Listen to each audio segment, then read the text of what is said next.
Bonjour à toutes et à tous, top chrono, il est 15 heures, nous sommes ensemble pendant 45 minutes. Voilà, c'est le marathon depuis ce matin où on égrène toutes les heures une thématique. Alors la thématique de 15 heures justement, vous êtes en direct sur Radio Imo et également sur tous les autres supports et celui de la FNIM également.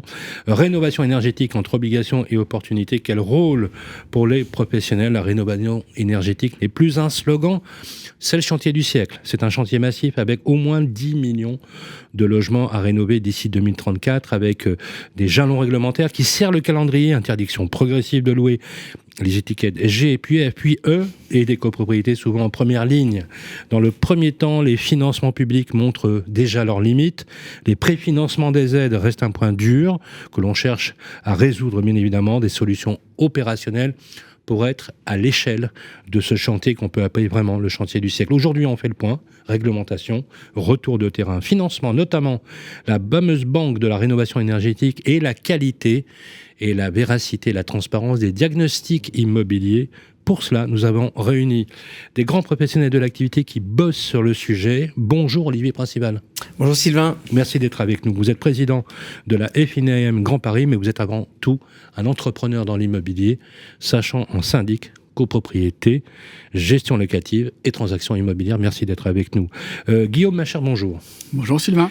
Vous êtes le directeur général de Procivis, premier réseau français coopératif, promotion immobilière, gestion locative, transactions. Vous êtes sur l'ensemble de la chaîne des métiers avec l'ensemble des membres du réseau Procivis. Absolument. Merci d'être avec nous et vous êtes bien évidemment en première ligne sur les sujets de rénovation énergétique avec votre président Yannick Borde que l'on salue. Au passage, Assad El Ayash Moueb est avec nous.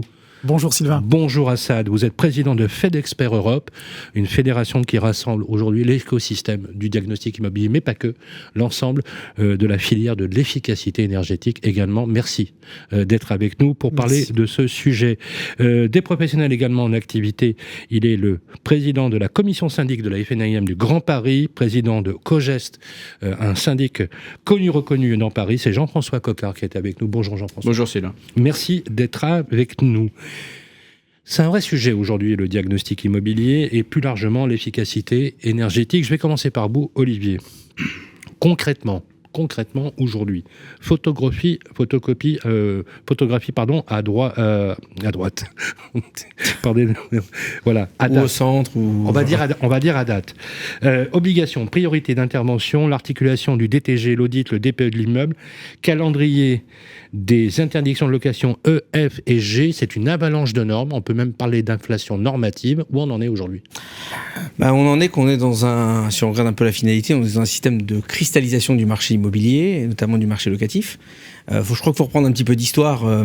Quand la loi climat et résilience est sortie en 2021, elle donnait des obligations dès 2023. C'est une loi qui a été passée sans étude d'impact. Et en réalité, on s'est retrouvé très rapidement avec un calendrier d'obligations et de réalisations qui n'était pas en adéquation à la réalité du terrain. Il n'y avait pas les financements, il n'y avait pas les aides publiques, on n'a pas suffisamment d'entrepreneurs. Donc voilà, c'était compliqué. Donc il a fallu composer avec ça puisque dès 2023, les interdictions de réviser les loyers des logements mal classés énergétiquement commençaient à s'appliquer. Et puis, on a eu une interdiction de louer les premiers logements classés G qui avaient plus de 450 kWh du mètre carré en location. Donc, ça voulait dire qu'il fallait qu'on ait déjà un DPE, nouvelle version, puisque depuis le 1er juillet 2021, je crois, le DPE a été rénové. Donc, il fallait s'approprier des nouveaux outils.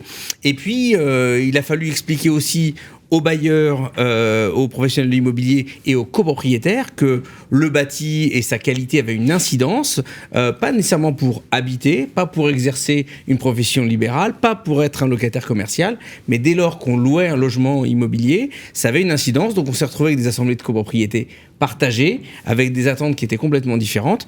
Et donc il y a eu un arsenal de dispositifs comme MaPrimeRénov' qui sont venus accompagner les ménages, les propriétaires et les copropriétaires avec des modifications qui ne cessent de se faire parce que le dispositif s'adapte en permanence, comme d'ailleurs le diagnostic. Le diagnostic de performance énergétique a aussi été modifié. Et dans les copropriétés, on est passé par le diagnostic technique global, le projet de plan pluriannuel de travaux, le DPE collectif. Donc un certain nombre d'informations qu'il a fallu expliquer, parce que derrière il fallait aussi trouver des professionnels pour exécuter tout ça. Donc un calendrier extrêmement court pour le chantier du siècle. Et aujourd'hui, on commence à y voir clair, mais on a quand même un certain nombre de barrages sur le terrain qui posent des difficultés parce que tout le monde n'a pas la même attente vis-à-vis de la rénovation énergétique. Les professionnels sont favorables à la rénovation énergétique, les propriétaires, les occupants sont tous favorables à ça, mais à un moment donné, il y a des sujets de moyens, il y a des sujets techniques, il y a des sujets réglementaires, et il y a des sujets d'injustice comme l'interdiction de location. Nous, on défend bien évidemment le fait qu'il faut absolument abolir les interdictions de location des seuls logements loués en location de longue durée, parce que on doit garder un parc locatif pour permettre aux Français de se loger. Et aujourd'hui, on est dans la plus grave crise immobilière qu'on ait connue depuis les 30 dernières années. C'est clair, là, on peut même parler dans votre filière d'activité de permacrise. Une crise en chasse une autre.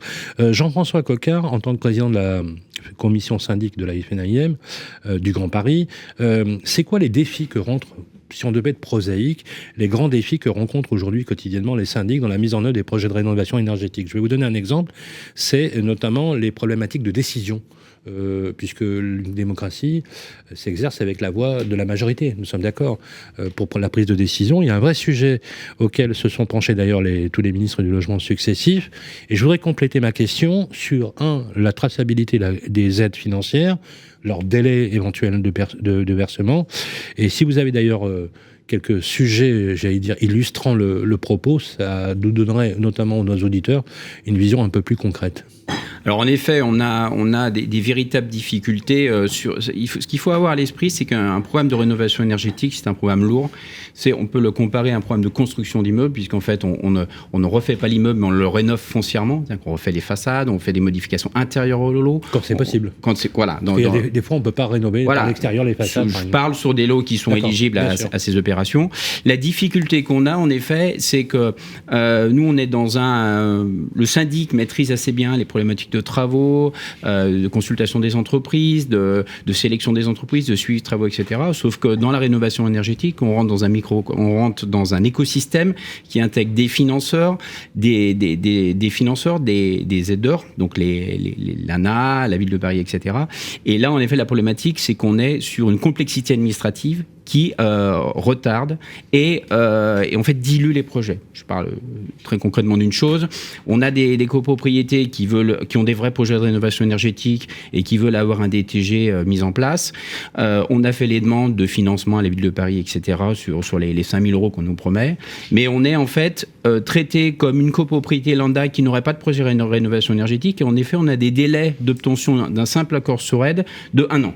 Juste pour dire, on dépose un dossier 1 an après avoir fait 10 ou 15 relances. On va peut-être vous donner 5 000 € pour financer parce que vous êtes peut-être dans la cible. Après avoir voté les travaux. Alors, on est juste à la phase de la décision, puisque le DTG va donner lieu ensuite à une étude sur les travaux. Voilà, diagnostic technique global, qui fait en fait un état des lieux de l'immeuble, état des lieux techniques et énergétiques, et qui permet les copropriétaires de s'orienter vers un projet de travaux rénovation énergétique, qui lui, lorsqu'il dépasse 35%, peut être finançable par l'ANA et par d'autres aides. À Paris, on a avec Rénovons Paris. Donc déjà, au stade de l'étude, on perd 1 an. Ensuite, on commence à faire cette étude. Les diagnostiqueurs et toutes les bureaux d'études qui interviennent, on a tellement réduit les délais que finalement il y a peu de prestataires pour le faire, donc on a à peu près 6 à 8 mois pour obtenir en effet le DTG qui est restitué. Et ensuite on commence à travailler sur les travaux. On fait voter les travaux, tout se passe bien, on fait voter les travaux de rénovation énergétique, on repart sur un cycle d'aide où il faut 7 à 8 mois pour obtenir l'accord des organismes pour ensuite lancer les travaux. Et après on peut commencer, parce que nous on a lancé les financements, parce que sur des opérations comme ça on lance des demandes d'appel de fonds ou de financement auprès des copropriétaires, on va dire sur un an sur des projets de ce type. Et en fait, on ne pourra débuter, si les prix ne varient pas, si le contexte économique ne change pas, qu'à peu près 1 an après les travaux. Donc, alors, je suis en train de compter, là, j'en suis déjà à 3 ans. Vous êtes en moyenne sur un projet, c'est minimum 2 ans. Et c'est minimum, c'est 18 à 24 ou 30 mois pour un projet de rénovation énergétique. Du début jusqu'à la fin, si on est vraiment du cycle. Voilà. Alors, quand je vois le nombre de copropriétés qu'il y a à rénover, les délais sont vertigineux, quoi. Oui, Quand on parle du chantier du siècle, on se trompe pas beaucoup. Alors, ils sont vertigineux, et le problème, c'est que c'est pas canalisé, si vous voulez. Si on disait, on cible les professionnels connaissent très bien les copropriétés qui sont éligibles à une rénovation énergétique et qui ont la volonté de mener ce projet. Les professionnels peuvent aiguiller et peuvent, si on crée un canal spécifique pour identifier ces projets, nous, on est les premiers à les recenser. En fait, vous savez faire de l'assistance à la maîtrise d'ouvrage, sauf que là, il y a une complexité administrative et financière telle, parce que les aides financières des dispositifs d'aide ANA, ADEME, régions, départements ou simplement privés comme les C2E, hein, on en dira quelques mots avec le président Assad qui est avec nous. Quand je dis Assad et l'AIH, je précise parce que des fois dans le vocable, voilà, je préfère le dire. Mais ce que je veux dire, c'est que ce sont des complexités. Est-ce que ces complexités, et je vais passer la parole à Guillaume ensuite, sont de nature à ralentir, voire à faire stopper les travaux parce que c'est trop complexe? Objectivement. J'ai jamais eu de projet, puis je connais pas de projet. On a vraiment stoppé les travaux. Est-ce que ça décourage? Mais oui, il faut avoir pour que les professionnels soient assistés de conseils syndicaux et de copropriétaires qui soient vraiment très motivés sur l'opération. Donc en fait, on ne peut pas faire dans la demi-mesure. Ok, merci pour cette précision. On va revenir avec vous parce que ce qui est bien, c'est d'avoir une idée très concrète de l'illustration. Vous avez dit quand même une chose que je retiens, c'est qu'en moyenne, au mieux, c'est 18.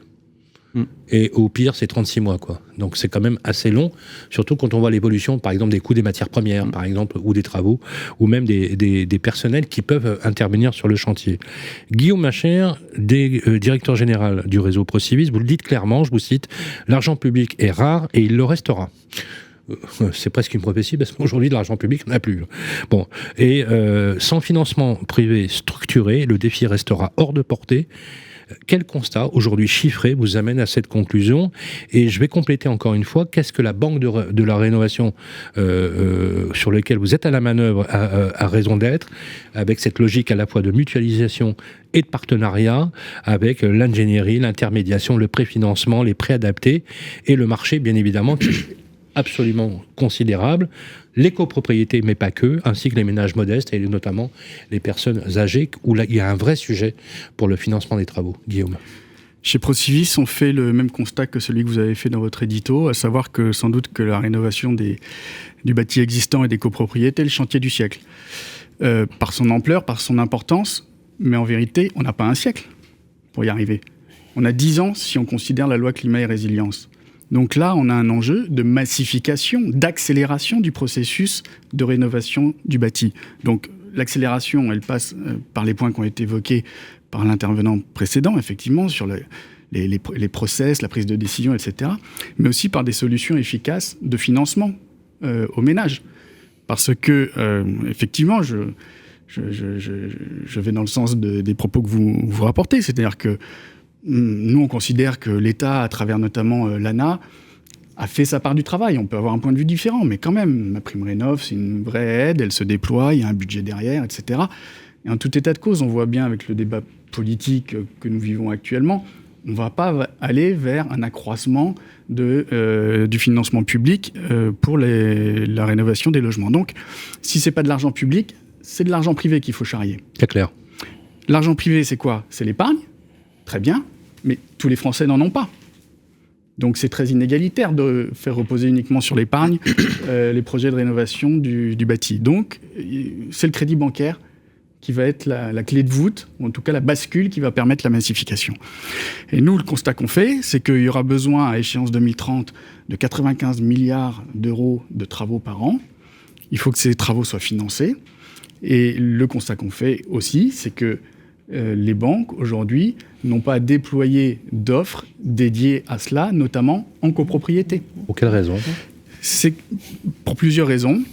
La première, c'est que c'est très coûteux pour elles en termes d'ingénierie informatique, que les prêts à la copropriété sont des produits... Enfin, la copropriété est un objet très spécifique. Un syndicat de copropriétaires, on ne sait pas bien ce que c'est dans une banque. C'est une personne morale, mais en même temps, elle n'a pas de fonds propres, etc. Donc, c'est difficile à appréhender en termes de profil de risque par rapport au métier du banquier. C'est très technique, la question des travaux, de tous les intervenants, de tous les financements. Il y a des prêts réglementés, des prêts non réglementés, il y a des subventions, etc. Donc, pour un chargé de clientèle, c'est pas évident. Les banquiers ne sont pas sûrs de ce qu'ils sont en train de financer. S'ils financent des travaux sur un actif, est-ce qu'effectivement la performance sera au rendez-vous des travaux ? Sujet en lien avec le diagnostic. Donc c'est plein de questions qui sont posées à eux, et on sait bien que les banques, ce qu'elles veulent, c'est réduire leurs risques, et c'est tout à fait légitime. Donc nous, avec la Banque de la Rénovation... Donc l'idée, en fait, c'est de carrément, si je comprends ce que vous dites, on prend la main, on crée une banque de la rénovation énergétique dédiée. Alors, on prend la main. Nous, ce qu'on pense, c'est qu'on a des banques en France extrêmement solides, extrêmement puissantes, et que rien ne se passera sans elles. Donc l'idée, c'est de créer effectivement une banque de la rénovation, mais qui soit en vérité un instrument au service des banques et détenu par les banques, mais dans lesquels on va apporter une ingénierie dédiée, de telle sorte que on va faciliter les relations avec le syndic, avec les opérateurs, qu'on va les aider effectivement à faire ce profil de risque essentiel à leur activité. On va essayer de minimiser tout un tas d'irritants, tout un tas de risques qui aujourd'hui les empêchent d'aller puissamment sur ce marché. Est-ce que vous complétez l'ANA ? Est-ce que vous marchez de concert ? On pourrait dire totalement de concert. Moi, je veux encore saluer le travail qui est fait par Valérie Mancret-Taylor et ses équipes. On les complète à la fois parce qu'effectivement, l'argent privé va venir compléter l'argent public pour un certain nombre de C'est le fameux reste à charge des copropriétés ou des ménages individuels. Et je dirais que le projet de Banque de la Rénovation complète aussi l'action de l'ANA, dans le sens où cette Banque de la Rénovation pourrait s'emparer du préfinancement des aides publiques, qui est un point bloquant pour plein de ménages qui n'ont pas la trésorerie pour avancer. Vous pourriez avancer les aides publiques et vous subroger dans les droits du bénéficiaire pour les toucher ensuite. C'est ce qu'aujourd'hui Procivis fait, mais sur fonds propres et dans une activité pro bono qui répond à ses ambitions RSE coopératives. Clairement. Sauf qu'on fait ça avec les moyens du bord, j'ai envie de dire. Et c'est pas à la maille. Donc maintenant, il faut trouver un instrument qui puisse... Et qui pourrait être distribué, vous me dites si je me trompe, par d'autres banques ? Oui, qui pourrait être... Où les banques joueraient le rôle de prescripteur dans un tube qui serait rassemblé à l'intérieur de cette structure. C'est ça l'idée. Détenue par l'ensemble du secteur bancaire. Par l'ensemble du secteur bancaire, à l'instar de Crédit Logement, à l'instar d'autres consortiums qui ont été créés pour résoudre des problèmes de place. Ou Visal pour la garantie, par exemple. Voilà. Maintenant, si certaines banques ne veulent pas rentrer dans le collectif et faire cette offre de leur propre initiative, c'est possible aussi. Il n'y a pas d'exclusif, mais c'est ça l'idée. C'est un instrument coopératif ? Est-ce que ça pourrait être, à l'instar d'un crédit mutuel ou même d'un réseau comme Procivis qui fonctionne avec un système de coopération, elle peut être un système finalement qui rassemble les moyens ? Ça sera aux banques actionnaires de l'instrument d'en décider, mais ça pourrait être en tout cas une société à mission dans le sens qu'elle a effectivement une vocation particulière, avec un engagement sociétal très fort, un enjeu sociétal très fort.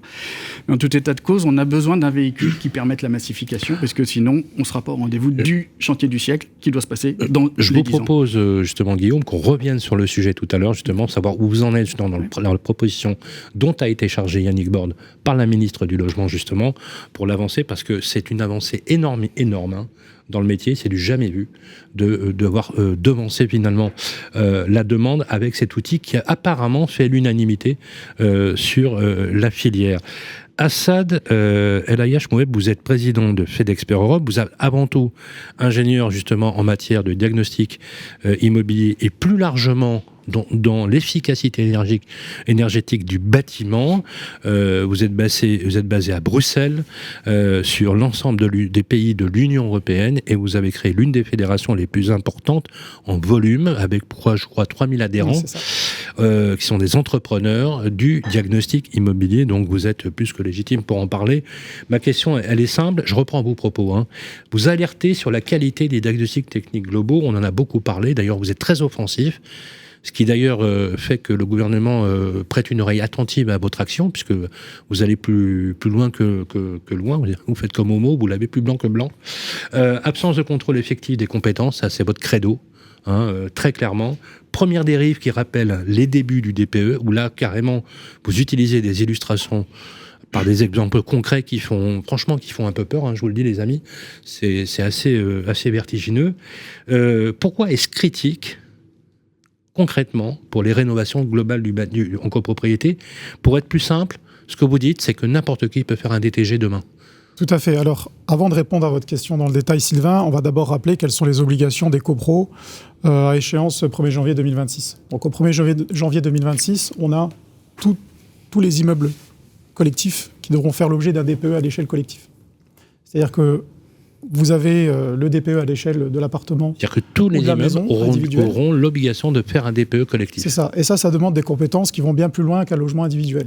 C'est-à-dire que vous avez une certification obligatoire à avoir pour les maisons individuelles et les appartements. Et vous avez un autre type de certification qui va beaucoup plus loin que celui pour les maisons et appartements, qui est la certification avec mention, qui permet de faire des DPE à l'échelle tertiaire et à l'échelle collective. Donc, on a déjà cette obligation qui rentre en vigueur au 1er janvier 2026, qui va concerner tous les immeubles. Ensuite, vous avez l'ensemble des copropriétés de plus de 10 ans, qui est concerné par le DTG. Donc le DTG, c'est quoi Est-ce que je peux me permettre de vous demander la différence entre un DPE collectif et un diagnostic technique global ? Alors, le DPE collectif, on va juste estimer la performance énergétique de l'immeuble, et non plus d'un appartement, mais de l'ensemble de l'immeuble, et émettre des préconisations de travaux. Le diagnostic technique global, on va vérifier l'état des parties communes, des chaufferies, s'il y a des chaufferies, de la toiture, des balcons, des garde-corps, des évacuations d'eau pluviale, de la cour, du local à poubelle, etc. Donc on s'intéresse vraiment à la qualité de l'ouvrage d'un point de vue commun, partie commune en fait.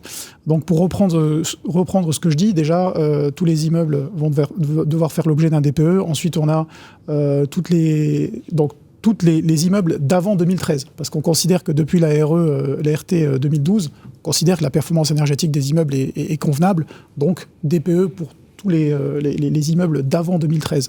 Ensuite on a tous les immeubles qui vont devoir, toutes les copros de plus de 10 ans qui vont devoir faire l'objet d'un DTG. Et si on prend le texte lié aux compétences des opérateurs qui font le DTG, il est exigé à un niveau Bac+3 minimum dans les techniques du bâtiment. Or, aujourd'hui, vous n'avez aucun contrôle des connaissances. Vous avez tout un référentiel technique que l'opérateur doit maîtriser, plus un niveau au moins égal à Bac+3. Ou supérieur, et aujourd'hui on n'a aucun moyen de contrôle.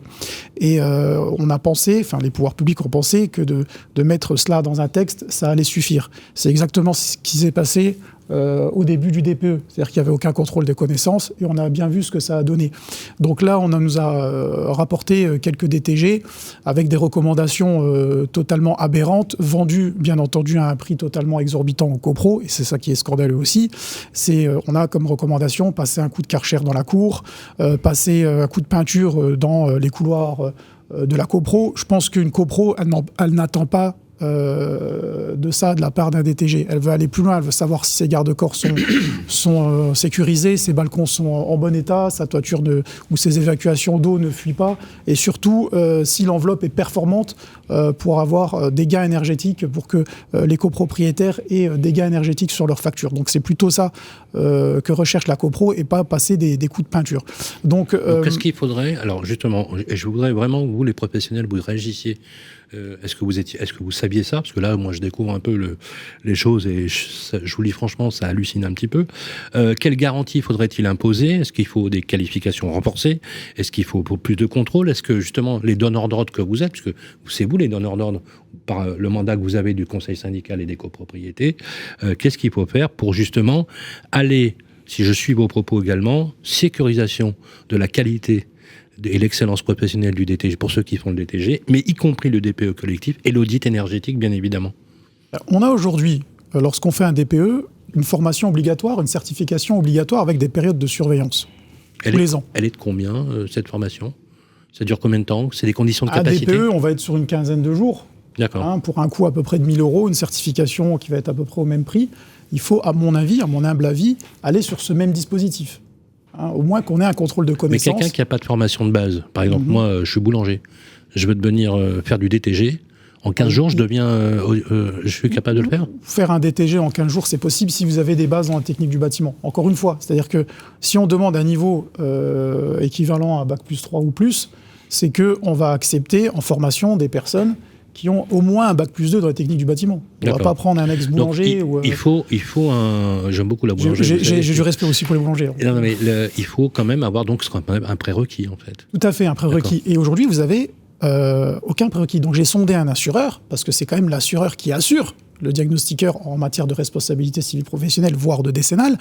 Il m'a avoué qu'il ne contrôlait pas, que c'était vendu dans un package RC Pro avec l'ensemble des autres diagnostics et qui n'a pas réclamé ce titre RNCP. Un autre m'a dit qu'il réclamait ce titre RNCP ou diplôme de niveau Bac plus 3 et plus, mais qui n'a pas vérifié la véracité de ce titre RNCP. Et lorsque j'entends monsieur de Procivis nous parler de la banque de l'efficacité énergétique, et je trouve que c'est vraiment une très très bonne chose et je vous félicite pour ça, il va falloir aussi s'appuyer sur des diagnostiqueurs de haut vol, de très haut niveau, qui aient des notions financières sur lesquelles il faudra s'appuyer pour que ce financement-là qui sera réclamé auprès de cette banque-là, cette mensualité-là, puisse être compensée par les gains énergétiques. C'est-à-dire, c'est comme lorsqu'on investit dans un bien immobilier, le désir de tout investisseur, c'est que sa mensualité soit compensée par le loyer qu'il va encaisser. Et là, ça va être pareil. Il va falloir s'appuyer sur des diagnostiqueurs de haut niveau qui vont avoir des notions financières pour que, lorsqu'ils remettront la copie au propriétaire ou à l'investisseur de son projet de rénovation, il faudra que ce gain énergétique-là puisse financer le prêt qu'ils vont contracter pour faire des travaux de rénovation. C'est le business plan énergétique du bâtiment. C'est pas mal, ça, comme idée. On va revenir sur le sujet. Je voudrais faire réagir les professionnels. Une réaction sur ce qui vient d'être dit. Justement, on est d'accord, on est en train de créer un outil de financement. Il y a des aides publiques, il y a une volonté politique, il y a un cadre législatif contraint, vous l'avez dit tout à l'heure, avec parfois un échéancier intenable dans le temps. Je parle de la rénovation individuelle notamment, par exemple, qui exclut quand même des logements du marché locatif privé et qui met des gens dans des situations de logement très, très précaires. Mais en même temps, je pense que vous conviendrez, Olivier Principal, qu'il nous faut des experts de haut niveau, comme vous le dites, ou des vrais pros pour vous restituer une vraie photographie énergétique et technique du bâtiment que vous leur confiez en termes d'audit ou de DTG. Parce que les premières personnes qui attendent du résultat, c'est les locataires, les copropriétaires et les propriétaires. On leur doit la garantie. On est des professionnels, on leur doit des garanties. Nous, quand on exerce nos métiers de syndic de propriété, d'agent immobilier ou d'administrateur de biens, on a une compétence, une certification, des assurances. C'est essentiel. Oui. Donc, nos clients attendent ça. Donc, quand on parle de financement, d'assistance à maîtrise d'ouvrage, d'accompagnement à la rénovation ou de diagnostic, on a besoin d'avoir des personnes sur lesquelles on peut compter, des certifications. C'est toute la difficulté des entreprises pour la rénovation énergétique. On avait une certification RGE. Donc, le client a besoin d'un signe de confiance. C'est essentiel. Et aujourd'hui, on voit que ces outils se mettent en place. Nous, on accueille très favorablement le système de banque de rénovation énergétique parce que ce qui fait cruellement défaut à l'efficacité énergétique, c'est le financement, que ça soit pour les copropriétés, ou que ça soit pour les bailleurs. Les bailleurs n'ont pas de dispositif d'aide au financement, donc ça nous semble essentiel. Et puis, les professionnels sont là pour aiguiller. L'assistant à maîtrise d'ouvrage, il va aider pour le financement et la réception des aides, comme le syndic va aussi expliquer à chaque type de clientèle, la différence entre le DPE individuel, le DPE collectif, le projet de plan pluriannuel de travaux, le diagnostic technique global. Quand on sort un tas d'anagrammes dans tous les coins, on se doit d'avoir un phare. Et aujourd'hui, le rôle de chef d'orchestre de l'immeuble qu'est le syndic de copropriété ou l'administrateur de biens en ce qui concerne la relation locative, le phare, il est là. Et c'est le point sur lequel on peut accompagner et apporter des garanties. Et c'est là qu'il faut s'apercevoir, un peu comme disait le président Assad, à un moment donné, il nous faut des certifications et des gens de haut vol. Et on voit aujourd'hui qu'on a une professionnalisation sur ce point. Même les entreprises, les cabinets de gestion se structurent aussi avec des compétences nouvelles, des compétences particulières. Mais on voit que le déploiement des outils est extrêmement long. Et par contre, lui, le calendrier des obligations ne s'étend pas. Et c'est là notre difficulté, c'est là qu'on a un point de friction. Donc voilà, aujourd'hui, on sait que c'est le terrain qui va faire évoluer les choses. On a aussi un terrain politique sur lequel on doit faire comprendre qu'il nous faut plus de prise de conscience d'une certaine réalité. Nous, on est contre les interdictions de location, je le disais précédemment, parce qu'on considère qu'un logement qui a des problèmes électriques, des problèmes d'indécence, de moisissure, de ventilation, ça n'est pas la même chose qu'une étiquette énergétique. Olivier, qu'on comprenne bien, c'est important ce que vous dites et je suis 1000 fois d'accord avec vous. c'est une exigence vis-à-vis de vos clients. Oui. C'est une exigence vis-à-vis du conseil syndical, des locataires, des propriétaires bailleurs, d'aller vers ce que dit Assad El Ayache, c'est-à-dire de dire il faut qu'on ait une excellence professionnelle. Oui. Vous saviez que n'importe qui pouvait faire du DTG comme ça, que finalement c'était un peu le bon taux. Dans la rédaction des textes, on l'a vu, parce que le diagnostic, ça existe depuis un certain temps. On a quand même un certain nombre d'exigences de formation et de qualification. Et vous arrivez, vous, à exercer en tant que syndic vous-même cette vigilance. À un moment donné, nous, on a des dispositifs aussi qui viennent se rajouter à l'exigence générale légale. Par exemple, quand on travaille avec la ville de Paris, comme l'Agence parisienne du climat, il y a des certifications des diagnostiqueurs qui rentrent dans le dispositif pour pouvoir être éligibles aux aides. Donc on a aussi des systèmes publics qui viennent contrôler les éléments. Donc c'est essentiel. De toute façon, si on embarque sur des centaines de milliers d'euros des copropriétés ou des copropriétaires et que derrière c'est un échec parce qu'on n'a pas les subventions, on n'a pas les financements, c'est un échec pour tout le monde, c'est beaucoup de temps perdu. On ne peut pas se permettre ça. Aujourd'hui, il faut simplifier, raccourcir le parcours. Et je crois qu'aujourd'hui, toute la filière s'y est mise. Je vais vous demander de réagir tous les deux. Vous, Jean-François, vous partagez le même constat, je suppose. Oui, je partage tout à fait le même constat. Je partage aussi le fait, donc la notion de chef d'orchestre du syndic, qui est également spécialiste du bâtiment. Dans l'extension d'expérience, les syndics sont quand même conduisent régulièrement des travaux, parfois des travaux d'ampleur. Et en effet, les DTG, déjà dans le choix des prestataires, on est extrêmement rigoureux. Parce que moi, j'ai jamais cru, en fait, un document unique qui centralisait la vie d'un immeuble et sa vie pendant 10 ou 20 ans. Puisque les immeubles, ils ont une vie, c'est-à-dire qu'avant les DTG, on a fait des ravalements, on a fait des toitures, etc. Et en effet, le DTG fait une photo à l'instant T, mais il faut y mettre toute l'analyse critique et le professionnalisme des syndics pour dire ces travaux, on préconise en effet de les faire dans quelques années. Les travaux d'entretien, on les sort de ce principe de DTG, puisque c'est pas l'objet d'un DTG, l'entretien, c'est l'entretien. Et donc, en fait, il faut toujours avoir cette démarche critique, quels que soient les mécanismes qu'on nous impose, le DTG, le PPT, etc. Et en effet, le choix des prestataires et le suivi des engagements qui sont proposés, c'est in fine le syndic pour le compte de ses clients, donc copropriétaires, locataires et propriétaires, qui les engagent. Donc en effet, cette technologie du bâtiment et cette expertise, elle est essentielle pour piloter tout ça. Sylvain, avant de passer la parole, je voudrais juste rappeler un sujet. Les DPE collectifs concernent tous les immeubles. Les PPPT, les projets de plan pluriannuel de travaux, concernent tous les immeubles. Le diagnostic technique global reste facultatif aujourd'hui. Alors, c'est juste une précision. Vous voulez dire qu'il n'y a pas d'obligation légale, sauf quand il est imposé par l'autorité administrative dans des cas particuliers. Mais ce qui concerne toutes les copropriétés dans le calendrier contraint qu'a évoqué Félexpert, c'est la réalisation du PPPT, qui lui était vraiment orienté rénovation énergétique, et le DPE collectif. Le diagnostic technique global est bien meilleur comme diagnostic, mais il reste facultatif au regard de la réglementation. C'est important de le rappeler. Une réaction, Guillaume, et ensuite j'ai une question à vous poser sur le financement. Moi, en accord complet avec ce qui vient d'être dit par les deux intervenants, sur la montée notamment en puissance et en compétence du syndic comme acteur clé de la copropriété. Bientôt, il y a le salon Patrimonia, où il va y avoir plein de CGP, des conseillers en gestion de patrimoine. Je pense que les syndics doivent être des CEP, des conseillers en entretien du patrimoine. Pas mal. Et dans l'entretien, la place de la rénovation énergétique va devenir critique. Vous avez chiffré, alors c'est important parce que les chiffres sont vertigineux, je vous le dis tout de suite. Alors déjà, la rénovation énergétique, si on calcule l'ensemble de ce qu'on appelle les classes d'actifs, ça a été chiffré, j'avais vu une étude qui a été faite par Xerfi à 240 milliards d'euros. Donc déjà, c'est vertigineux. Vous dites, à l'échelle macro, je reprends les éléments, vous me corrigez si je dis une bêtise, vous chiffrez un besoin d'au moins 12 milliards d'euros de dépenses annuelles supplémentaires d'ici 2030 pour atteindre 96 milliards d'euros par an, dont une part très conséquente en copropriété. Ça va être une méga banque. Oui. Quand on voit ces chiffres, c'est vrai que ça mais vous les connaissez, messieurs. C'est le chantier du siècle. Alors, ces chiffres, pour être précis vis-à-vis des auditeurs, c'est la somme à la fois de ce qu'on estime être les besoins en rénovation énergétique, mais aussi en amélioration de l'habitat, parce qu'il y a d'autres sujets que la rénovation énergétique dans l'entretien du patrimoine.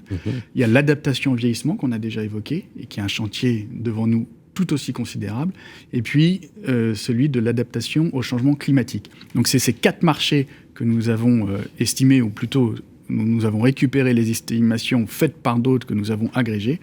Et effectivement, le total est celui que vous indiquez, Sylvain. Et oui, ce sont des sommes considérables pour un chantier du siècle. Pour financer, ça va vous demander une base en matière de solvabilité, parce que les banques ont des règles de solvabilité draconiennes avec BAL 1, BAL 2, Solvency 1, 2, 3, etc. Donc c'est ceinture et bretelles aujourd'hui pour le système. Ça va demander donc un engagement très fort. Très pragmatiquement parlant, est-ce qu'on a une clientèle, des conseils syndicaux, des syndics, des opérateurs prêts à affronter ce défi majeur ?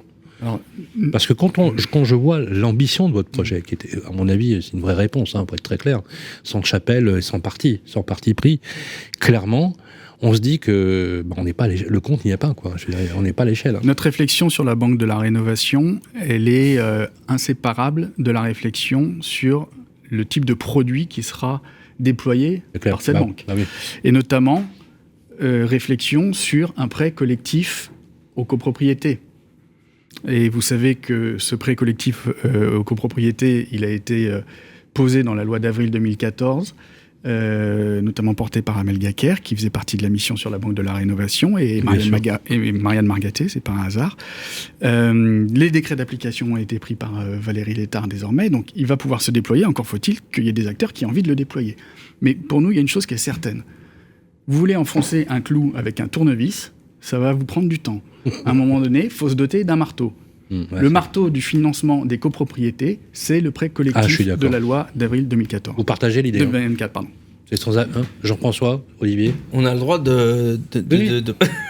Non, en fait, nous, on a accueilli avec bienveillance la possibilité d'avoir un nouveau système de financement quand le projet de loi est arrivé. C'est sa structuration telle qu'elle était faite, qui n'était pas nécessairement applicable entre les mains d'un syndic. En fait, on sait que les banques, jusqu'alors, ne se sont pas saisies des systèmes de financement parce que c'était difficile de s'outiller, d'avoir cette logique de copropriété et de garantie. Et on a fait porter sur le syndic des mécanismes extrêmement compliqués dans le projet de loi. Donc, en fait, l'outil est là. Est-ce qu'on va s'en saisir en tant que professionnel ? On espère que les outils qui seront mis à notre disposition, notamment à travers les financeurs, nous permettront de faciliter l'administration de ce prêt, parce que de toute façon, s'il n'y a pas de financement, il n'y aura pas de rénovation énergétique. C'est clair. Et on l'a vu quand les opérations de la caisse d'épargne, enfin, le Crédit Foncier a vendu à la caisse d'épargne son activité de financement, qui était la caisse d'épargne de France, le seul financeur de travaux de rénovation copropriété. Pendant 2 ans, on a eu toutes les opérations de travaux à l'arrêt. C'était le seul financeur. Sans financement, il n'y aura pas de travaux. Donc, plus vite ces outils sortiront et plus vite on accélérera le mouvement dans la rénovation énergétique, parce que les copropriétaires sont demandeurs et aujourd'hui tous les professionnels sont un outil financier spécialisé qui prendrait le sujet à bras-le-corps pour être le cœur de l'activité, vous partagez, vous plébiscitez. Oui, à partir du moment où on arrive à faire un outil qui permet aux syndics et à l'établissement financier de collaborer efficacement et de ne pas perdre du temps en croyant que le syndic saura faire le banquier à la place d'eux. Voilà. C'est clairement entendu. Jean-François, un commentaire sur ce qui a été dit, et notamment sur le nerf de la guerre, c'est ce que Guillaume a dit. Il faut taper fort avec des instruments qui permettent de le faire. Alors, je partage tout à fait le constat. Le diable sera dans les détails. C'est en effet ce prêt collectif, nouvelle version. Il faut qu'il soit extrêmement adapté à l'activité de syndic et qu'il soit pas une lourdeur complémentaire par rapport au mécanisme d'un financement. Parce qu'en fait, quand on rentre dans un mécanisme, dans une opération de rénovation énergétique, on a souvent un ingénieur financier qui travaille pour la gestion des aides, la gestion des financements, et qui travaille avec nous en lien pour les appels de fonds. Et c'est déjà assez complexe.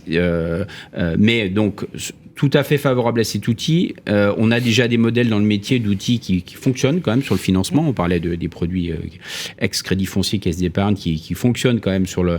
Et il faut élargir maintenant le spectre des banques. Il faut qu'elles rentrent dans le marché en gérant le risque, qui est un risque important. Mais en effet, il faut qu'on ait un outil qui soit simple à disposition des syndics. Focus sur les aides existantes. Je voudrais qu'on voit ça aussi techniquement avec vous, Assad El Ayache. Alors, on a MaPrimeRénov', qui finance notamment les rénovations individuelles, avec bien sûr tous les rétropédalages qu'on a connus, notamment cet été, avec la suspension de MaPrimeRénov', un peu victime de son succès. C'est un doublement quasiment du budget depuis sa création, MaPrimeRénov', un élargissement de MaPrimeRénov' à MaPrimeRénov' Sérénité sur les copropriétés, ça aussi c'est une avancée. On a l'éco-PTZ et on a les certificats d'économie d'énergie plus les aides locales. Lorsqu'on est diagnostiqueur, qu'on approche le bâtiment dans sa complexité, est-ce qu'on doit également prendre en charge la possibilité de faire ce que j'appellerais moi de l'AMO, de l'assistance à maîtrise d'ouvrage financier pour accompagner ses clients, ou est-ce que votre rôle doit se borner exclusivement à la restitution d'une image très précise? Et on a vu, puisque c'est important qu'on ait Olivier Principal et Jean-François Coquart avec Guillaume sur le plateau pour dire que les professionnels en fait plaident en votre faveur pour l'exigence professionnelle. Écoutez, Sylvain, on voit bien que d'après tout ce qui a été dit autour de cette table, qu'il n'est pas possible de se contenter de restituer un rapport. Et de toute façon, qu'est-ce que demande la réglementation lorsque vous faites un audit énergétique? Donc là, on n'est pas sur un DPE, mais on est sur un audit énergétique à partir du moment où vous êtes classé EFG. Elle demande dans cet audit de faire une photographie thermique, mais aussi des recommandations de travaux chiffrées cette fois. C'est-à-dire que dans le DPE, les recommandations de travaux ne sont pas chiffrées, alors que dans l'audit, les recommandations de travaux sont chiffrées. Donc à partir du moment où vous chiffrez des travaux, là, vous avez mis un pas dans l'AMO, inéluctablement. Bien sûr, bien sûr. Donc on ne peut pas se contenter de dire, moi, je reste sur des compétences purement techniques, à remettre un rapport et ne pas me mouiller dans la pédagogie. C'est pour cela que, en partie, mes électeurs, les électeurs de FedExpert m'ont investi pour cette mission de venir faire le lien entre les diagnostiqueurs immobiliers, les acteurs d'efficacité énergétique et ce monde immobilier dans lequel on a souvent été exclus de différentes manières. Déjà, c'est par les diagnostiqueurs eux-mêmes qui se sont toujours repliés sur eux-mêmes, et aussi exclus par les professions immobilières et notaires qui voyaient souvent les diagnostiqueurs comme des mercenaires, des opportunistes, etc. J'ai sous les yeux justement des éléments sur des... Alors je vais pas dire la fraude au DPE, mais on en a beaucoup parlé, rappelez-vous, sur BFM Business. D'ailleurs, vendredi, j'ai mon premier édito sur cette question. On a l'impression que c'est un peu le Far West, que c'est le Bonto, que c'est Bonjour 40, au revoir 60. C'est vrai que c'est pour les professionnels de l'immobilier, c'est pas de nature à les rassurer trop. Vous voyez ce que je veux dire? Ce qui va les rassurer, c'est... Je dis pas que c'est le cas de tout le monde. Ce qui va les rassurer, c'est les nouveaux acteurs que nous sommes en train de mettre en place, avec des compétences allant de Bac plus 3 à Bac plus 5. Donc des certifications. C'est ça, avec des formations beaucoup plus longues et des formations de terrain, et non pas des formations en visio... en e-learning ou en visioconférence. Donc, c'est des choses qu'on bannit, avec des outils de type géolocalisation, horodatage, traçage des signatures, authenticité des signatures, etc. Donc, c'est avec cette nouvelle génération de thermiciens et diagnostiqueurs qu'on est en train de bâtir qu'on va s'en sortir. Faut pas... Voilà, aujourd'hui, un diagnostiqueur tel qu'on l'a connu il y a encore quelques mois, il n'a pas d'avenir. Il n'a pas d'avenir. Nous sommes tous ici les maillons d'une même chaîne. On m'a donné cette lourde tâche de solidifier cette chaîne. Il n'y a que comme ça qu'on s'en sortira. Ouais, c'est très clair. Alors, on va approcher, là, il nous reste 3 minutes pour conclure, donc je voudrais vraiment qu'on puisse parler de tous les sujets. Je voudrais vous redonner la parole à chacun et de faire une synthèse. On a compris effectivement qu'on avait un calendrier contraint. On a compris que finalement, si on réfléchit bien, on est le seul pays de l'Union européenne à avoir un dispositif d'aide aussi ambitieux. Il faut le dire. Il faut aussi le dire. Et en même temps, il y a quand même une complexité, l'hétérogénéité des positions des acteurs privés et techniques. Et donc, justement, il faudrait peut-être trouver un peu le là. Moi, je vais vous demander à chacun de faire une synthèse un petit peu. Une chose est sûre, et ce qui me rassure énormément, c'est que le chantier est lancé et il ne s'arrêtera pas. On va commencer par vous, Guillaume. Moi, j'insiste sur le fait qu'on a besoin d'une solution unique, principale, facile de financement de ces travaux de rénovation, et que ça passe par une collaboration étroite entre les financeurs que sont les banquiers et ces charnières de la copropriété que sont les syndics. Je ne pense pas qu'on soit fondamentalement en désaccord avec Olivier, même je pense qu'on n'est pas en désaccord avec Olivier. Effectivement, le pré-collectif doit être designé dans sa mise en œuvre concrète, de telle sorte que cette articulation se fasse de manière fluide. Et si cette articulation se fait bien entre des mondes qui se connaissent finalement pas si bien, alors oui, je pense qu'on a la clé pour réussir ce chantier du siècle. Merci Guillaume. Jean-François Coquart, rapidement. Moi, je pense qu'il faut qu'on structure une vraie filière de la rénovation énergétique, comme le NOF a une filière du Très NOF, clair. avec les entreprises, les financeurs, l'ensemble des partenaires qui sont également Enedis, GRDF, différents partenaires qui interviennent dans les projets de rénovation, les diagnostiqueurs, et que ces différents intervenants parlent dans cette filière pour qu'on soit en effet plus efficace. Merci Jean-François Coquart. Olivier Principal. Deux choses qui me semblent être essentielles. La première, c'est que dans les chantiers qu'on doit mener aussi, on doit arriver à un guichet unique de l'aide publique, qu'elle soit locale, régionale ou nationale. Tout être confondu. Il y a un moment donné, ça suffit. Je veux dire, on a une situation qui est connue, c'est celle du copropriétaire ou du propriétaire qui a besoin de faire ses travaux. On doit avoir un guichet unique pour qu'on arrive à s'y retrouver, que tout le monde dépose, toutes les personnes qui aident, tous les organismes qui aident, déposent leur proposition d'aide sur ce guichet unique. Ça, c'est la première chose. Et deuxième chose, je voudrais passer un message à nos confrères, et que ça soit bien dans l'esprit du public. Aucun professionnel ne peut se dispenser de maîtriser parfaitement les enjeux de rénovation énergétique. Que ce soit les administrateurs de biens, parce qu'hier, derrière, il y a des propriétaires bailleurs qui ont des patrimoines et des locataires, les agents immobiliers, parce qu'ils sont là le conseil avec le vendeur et l'acheteur, et les syndics de copropriété. Cette profession doit monter en compétence parce qu'elle est le pivot central de la réussite de cette rénovation énergétique. Ça, c'est une très bonne conclusion. Pivot central de la rénovation énergétique. C'est bien le rôle qui vous est assigné. Assad. Comme Olivier, je vais avoir deux choses. Premièrement, rappeler l'échéance 2028, qui est très importante puisqu'elle, pour le moment, en l'état, elle exclurait 5 à 7 millions de logements du parc locatif, si on compte les résidences secondaires, de fait qu'on va interdire à la location les passoires F en plus des passoires G. Donc il faudrait tous ensemble, tous les maillons de cette même chaîne, venir avec des propositions auprès des pouvoirs publics pour éventuellement revoir ces mesures, propositions qu'on a déjà commencé à faire savoir. Absolument. Et d'ailleurs, je rappelle au passage que le décret sur l'application du QR code, c'est une idée qui vient de vous, que vous avez poussée. Tout à fait. Et qui a été mis par décret, à suivre beaucoup justement dans vos actions, Assad El Ayache Moueb, avec FedExpert Europe, bien évidemment. Et on vous retrouve d'ailleurs avec les débats, les rendez-vous de l'efficacité énergétique sur notre antenne régulièrement. Voilà. Merci beaucoup d'être venu sur le plateau, Assad El Ayache Moueb, président de FedExpert Europe. Un immense merci à Olivier Principal, président de la FNAIM du Grand Paris, mais professionnel également en activité. Merci d'être venu sur le plateau. Merci à Guillaume Acher, directeur général de Procivis, d'être venu sur le plateau pour nous parler de la Banque de la rénovation énergétique. Un immense merci au président de la commission syndic de la FNAIM du Grand Paris, président de Cogest, syndic de copropriété, Jean-François Coquart. Voilà, j'ai débordé de 2 minutes exactement, on m'en voudra pas. Top chrono, c'est terminé. On reprend notre programme avec un autre sujet.